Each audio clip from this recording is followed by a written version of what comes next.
This is Pet Life Radio. Let's talk pets.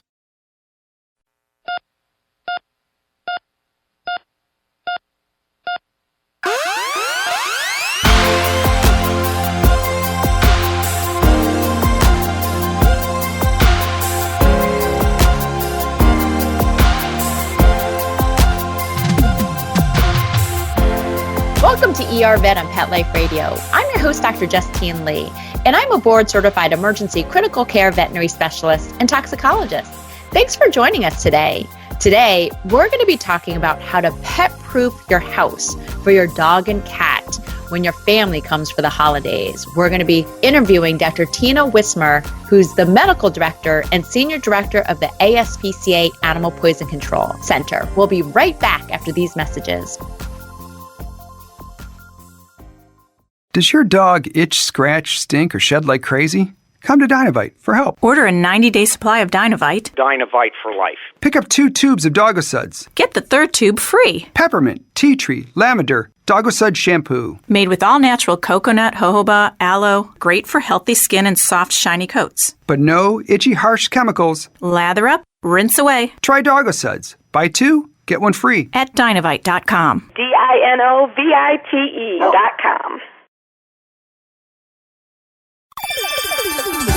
Let's Talk Pets on PetLifeRadio.com.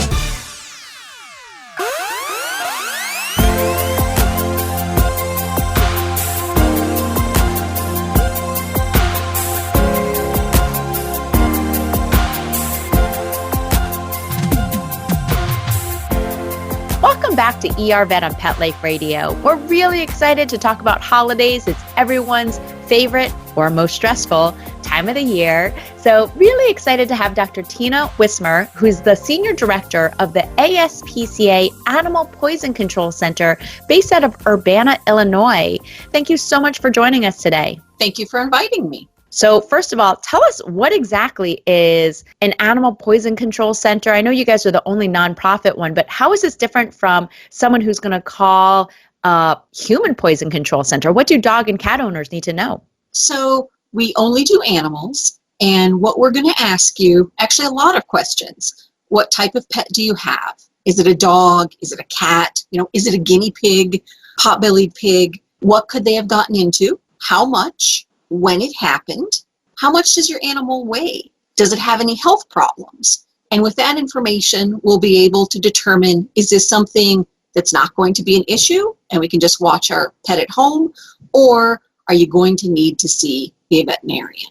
I always tell people they should always have their cell phone pre-programmed with their veterinarian, their emergency veterinarian, and the ASPCA Animal Poison Control Center, because when you're really stressed and you see your dog or cat eat something poisonous, you don't always have time to look it up. And you might not always find the right information on the internet, or your veterinarian might not be readily available at the phone. So what do pet owners and veterinary professionals need to know? I think one of the big things is a lot of pet owners are oftentimes shocked that there's a fee based associated with it. Why is there a fee, and how does it help run the ASPCA Animal Poison Control Center, and how is this different from human poison control centers? Yes, unfortunately, we don't receive any state or federal funding like the human poison control centers do, so we do need to charge a fee so that we can stay open 24 hours a day. Our veterinary staff is specially trained, and we actually have, I believe right now, 11 board-certified veterinary toxicologists on staff, so we can manage cases from both pet owners and from veterinarians. And I always tell people when it comes to calling, it is so important that you call ASPCA Animal Poison Control Center, because a lot of times they can help you over the phone and help you even decide if you need to go to the veterinarian or the ER vet. There are times where it may not be poisonous, or the ASPCA can help you with instructions on how to induce vomiting at home, which isn't always safe without talking to a veterinary professional.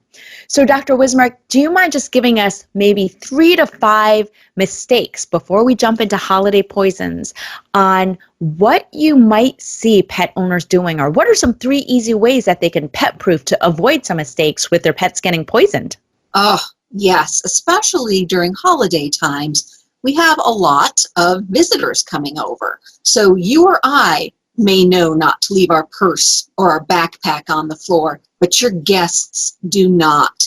So always make sure when your friends or relatives come over, you take their purse, you take their backpack, you take their coat, and you put it somewhere where your pets can't get into it. That's probably the most important thing. We always think about grandma's purse being one of the worst places a dog can get into. Another thing to think about is, a lot of pets don't like a lot of, excitement going on. So sometimes putting them in their own room with some kind of treats or something to entertain themselves with, they're going to feel much less stressed in these situations. And the third thing is, especially if you have guests that don't have pets, make sure they're not feeding them off the kitchen table, because there's things that you and I can eat without a problem that are definitely an issue for our pets. Again, as an emergency critical care specialist and toxicologist, I can't agree with those more. I'm going to add, if you have a Labrador or a Labrador puppy, make sure to crate train them. That is so important just for behavioral reasons and for pet proofing. And we know Labradors are oftentimes chow hounds.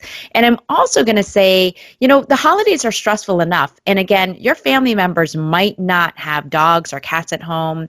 So one of the biggest common ones I see in the ER is when people are visiting you and they have their suitcase open on the floor and they throw all their vitamins and all their medications into a plastic Ziploc bag. And that smells weird. So, of course, then your dog or your cat's going to get into it. So, great pet proofing tips. Thank you so much. Now, when it comes to the holidays, what are some of the more common holiday-associated poisons that you guys get called about at the ASPCA? So, certainly the biggest amount are going to be foods. So things that our pets get into. And of course, number one is chocolate. Christmas is one of the chocolate holidays, right? And so is Hanukkah. We give these gifts and many times we wrap them up and put them in places where pets can get to them. So owners may not know that there's a potential toxin, hidden under the tree. So definitely we want to keep chocolate away from our pets. So chocolate is the number one. But there's also other foods we need to be careful about. Things like onions and garlic. Now, this is truly one of those dose determines the poison type things. One little piece of onion in the stuffing is not going to be a problem.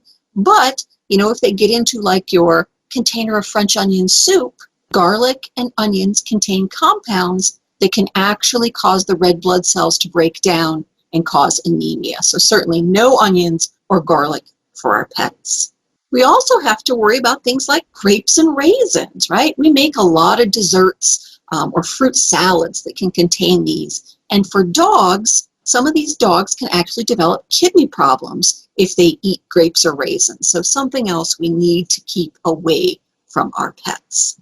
I know a lot of people hopefully aren't making fruitcake. I personally think it tastes terrible, but I have actually had a beagle come in comatose from eating alcohol or rum-soaked fruitcake. And so we don't think of it, but that could have raisins in it also. So you always have to rule out other things. Most people aren't going to directly feed a grape, but they may forget that trail mix or, one of the snacks on the table may have some raisins in there. So definitely be careful. What are some other dangers we worry about? So not just the fruitcake, but also if you have eggnog or other alcoholic drinks, dogs and cats may be interested in those too and can certainly become affected here. We also have to think about things like macadamia nuts. It's really kind of an interesting thing. It's just dogs. We don't see any problems with cats. And what happens is dogs can actually develop hind limb weakness and paralysis. Now, the good news is it goes away, but it takes about 24 hours, but it's very scary for owners to see. And I do think people forget that they'll put these chocolate-covered macadamia nuts or chocolate-covered espresso beans as a gift under the Christmas tree. And of course, dogs having really sensitive schnozzes can smell that, and they're going to get into those gifts when they're put under the holiday tree. So when in doubt, you want to keep any kind of food-related item, even if it's wrapped, out of reach of your dog and cat. Yes. And if you have anybody in your family that's diabetic or that's doing the keto diet or the Atkins diet. Another thing we have to worry about with dogs is xylitol. Sounds like a Z, but it begins with an X. And this is a common sugar substitute. And with dogs, it actually causes their pancreas to secrete insulin, so their blood sugar can drop, and we can actually see liver failure. So xylitol is extremely dangerous to dogs. It's not a problem for cats. What other food items? I know a lot of people will start to bake during the holidays. What do they have to worry about in dogs and I guess rarely cats? So certainly if you are making anything with yeast in it and you haven't cooked it yet, right? You have the yeast dough sitting on your counter and rising. If a dog eats this, those yeast will continue to rise in their stomach. And not only do those yeast expand and cause carbon dioxide to be excreted, they also secrete alcohol. So we can see drunk, bloated dogs. I know it's not very common to see alcohol poisoning, but what do we do, especially as veterinary professionals in that scenario? So with yeast dough, we need to kill the yeast, right? So cold is the answer. So ice chips, or your veterinarian may actually end up pumping the stomach with cold water to kill the yeast, because that's what we need to do. Otherwise, our animals are going to end up being hospitalized for alcohol poisoning. Any other food dangers? I know a lot of people, especially family members that visit, like to let the pet dog lick the plate or eat food directly off the plate. What do we have to worry about with certain types of meat? Are they poisonous or is there any danger? Right. So most meat and other items we're going to eat are not necessarily poisonous to dogs. But if you think about a dog's diet, it's actually pretty bland, right? There's not a lot of fat. There's not a lot of salt. There's not a lot of spice. So when dogs get into people food, we can certainly see them having vomiting, potentially diarrhea, and we worry about something called pancreatitis. So a day or two later, your dog's pancreas can become very inflamed and they're extremely painful and they have a lot of vomiting. And those animals usually need to be hospitalized. During Thanksgiving time and during the holidays at the ER vet, I see this all the time. And it could be mild from getting into a little bit of turkey fat or turkey bones, but I see mild forms of gastroenteritis, which is just a fancy way of saying that the intestinal tract has inflammation, but I can also see life-threatening pancreatitis. And again, this is inflammation of the pancreas. And I'm going to say the top 3 breeds that we see this in are Shetland sheepdogs, Yorkshire Terriers, and miniature schnauzers. And in a previous episode of ER Vet, we've done an episode on this. So I definitely want you to go and check that out. But if you have those 3 breeds, absolutely no meat scraps, even if they're lean, just to be on the safe side. All right, what are some other dangers we need to worry about? Well, around the holidays, many of us like to decorate with plants. So some of the plants can be toxic, while others are just a little bit overrated in their toxicity here. So one of the most common plants that we see around this time of year is, of course, the Christmas tree. Now, Christmas trees themselves are not poisonous, but if dogs or cats ingest the needles, they can cause some irritation to the stomach and possibly an obstruction. So we don't want our animals chewing on the Christmas tree, so potentially you need to put them up high or go for that artificial tree. Probably the plant that is overrated in toxicity is the poinsettia. When I was young, we were told that poinsettias would kill dogs and cats. Fortunately, that's not true. It could cause some mild stomach upset, but it's not going to be a severe problem otherwise. Other decorative plants include things like holly or mistletoe. So holly, once again, is just stomach upset for our dogs and cats, while mistletoe, depending upon the type, could potentially cause some heart issues. So definitely keep that mistletoe away from your dogs and cats. What about the plant holly? Is that one dangerous? I know sometimes people will use that for decoration. Yeah, just some mild stomach upset. The holly itself is pretty prickly, so most dogs and cats aren't going to eat too much of it. Let's take a short break and we'll continue with this really important topic about how to keep our pets safe during the holidays right after these messages from our sponsors.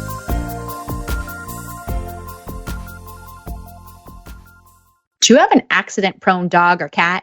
Well, if your dog or cat goes into the ER for an emergency, it's often unexpected and can be expensive. Well, here's something that can help. USO is a community-based cost-sharing health coverage plan for pets. Community is at the heart of USO, where members commit to help one another when their pets have unexpected health needs. USO isn't an insurance or a provider, but it's a platform that allows members to share expenses together safely and secretly. So, what's part of USO's secret sauce? Complete transparency on where their users' money is going. USO members pay a flat subscription fee, $17 a month, plus a portion of shareable expenses. That flat subscription fee covers the use of the platform. And the monthly shareable expenses, which will never exceed $48 a month, will vary depending on how many expenses are submitted by the group that month. Save over 80% compared to traditional pet insurance by paying a flat subscription fee. For more information, go to uso.com. That's EUSOH.com. Use promo code PETLIFE and get your first 2 months free at uso.com. EUSOH.com.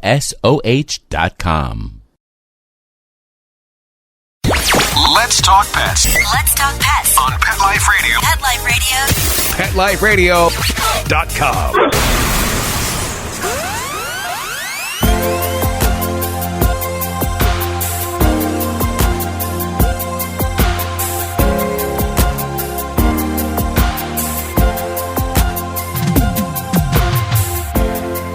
Welcome back to ER Vet on Pet Life Radio. Really honored to have Dr. Tina Wismer today. And she is talking about all the holiday dangers that we have to worry about when it comes to our dogs or cats getting into some accidental poisons around the house during the holidays. So we know certain foods like unbaked bread dough or alcohol, xylitol, grapes and raisins, chocolate. We want to keep those out of reach.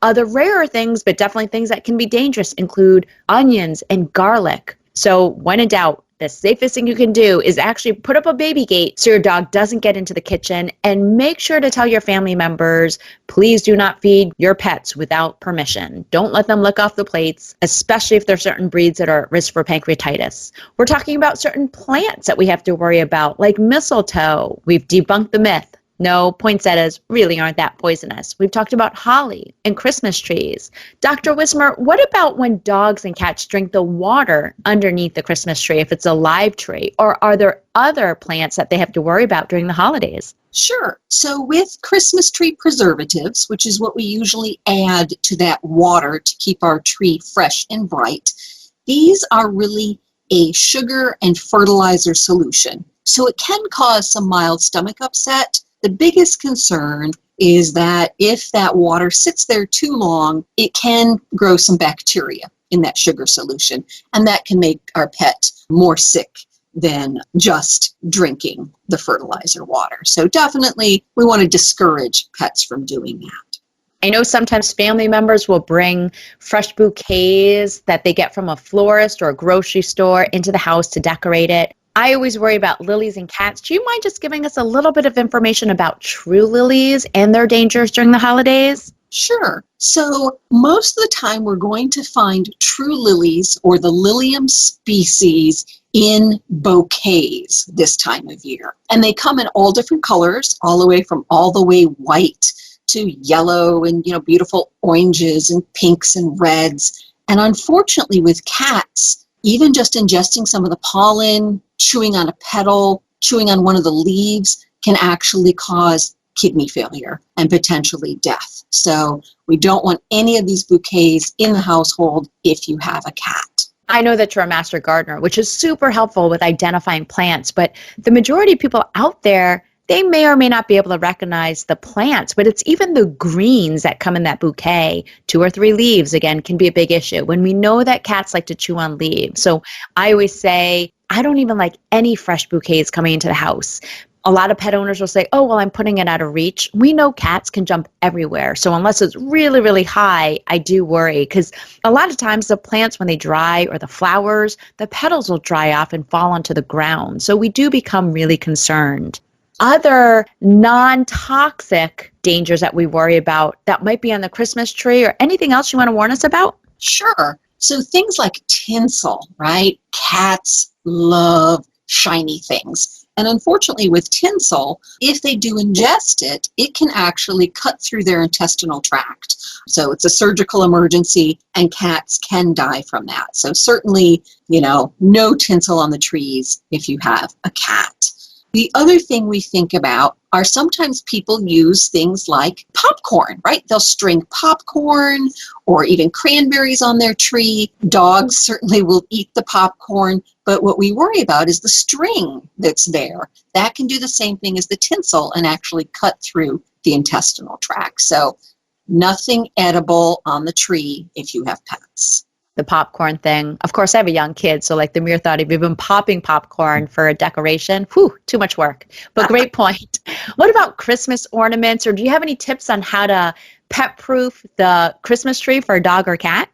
So probably the easiest thing is just not to have one, but most of us really like holiday decorations. So using things that are unbreakable, plastic ornaments, that type of thing, are probably the safest for our pets. I remember when we were growing up, we always put the bell ornaments at the very bottom. So if the cat did jump in the tree, we could hear it ring and, remove him and stop him from getting into trouble here. There is one type of ornament that we certainly want to avoid, especially with dogs, and those are ornaments made out of salt dough. So many times it's like salt, flour, and sometimes even a little bit of applesauce or cinnamon to give them a nice odor. But there is enough salt in those ornaments that we can see salt poisoning in our pets. And then anything about Christmas decorations? I know sometimes people will use those snow globes, and I've seen on the internet some misinformation when it comes to snow globes. Just how dangerous are they if they fall and crack and a dog or cat potentially ingests some of that liquid, or any other decorations you want to tell us about? Yes. So with things like snow globes, there is one case report that it did have a little bit of ethylene glycol in it. So that's antifreeze, and that certainly can be a problem for our pets. But in most cases, it's typically just water, so it's not really a poisoning situation. But the glass or the plastic, if it's ingested, can potentially cause a foreign body or an obstruction. Right. And what about things that cats get into? So some people will have essential oils or fragrance diffusers or liquid potpourris. They have dried potpourri on their living room table. What are the dangers for dogs versus cats? Sure. So especially with cats, we run into problems with liquid potpourri. So the stuff that you either put a candle under to warm up, because that is basically a mixture of essential oils, so the part that smells really good, and cationic detergents. And these detergents, if ingested, can cause chemical burns in the mouth, the esophagus, and the stomach. So really, we don't want to use those products around cats. Now, if you're using any of those reed diffusers, right, the liquid where you put the little sticks into it and the fragrance comes off the stick, that is actually the same as that liquid potpourri and can cause burns in our mouth. So none of those around cats, please. Any last tips you have for minimizing the dangers to dogs and cats? And do you mind just providing the website and the phone number for the ASPCA Animal Poison Control Center, or some important resources that pet owners can go to? Sure. So we always want to, as you said, pet-proof our house. An ounce of prevention truly is worth a pound of cure. So train your guests, keep your pets away from anything dangerous. But if not, our website is aspca.org, and our phone number is 888-426-4435. Thank you again, Dr. Tina Wismer. We really appreciate all this great information on how to keep our dogs and cats and other species safe from our family members or from the dangers during the holidays. Again, the website is aspca.org/pet-care/animal poison control. And again, I'm going to reiterate that you pre-program your cell phone with 888-426-4435 to keep your pets safe. And remember that phone number is available 24/7, and your veterinarian typically wants you to call before you get into the clinic, so they have that information and case number readily available to help save your dog and cat. Well, that brings us to the end of today's show. Find me at drjustinelee.com, on Facebook at Dr. Justine Lee, or email me your pet questions at drjustine@petliferadio.com. With that, We're out of time, and we want to thank our guests, Dr. Tina Wismer and Mark Winter, our producer, for making this show possible. See you at the next episode. Let's Talk Pets, every week on demand, only on PetLifeRadio.com.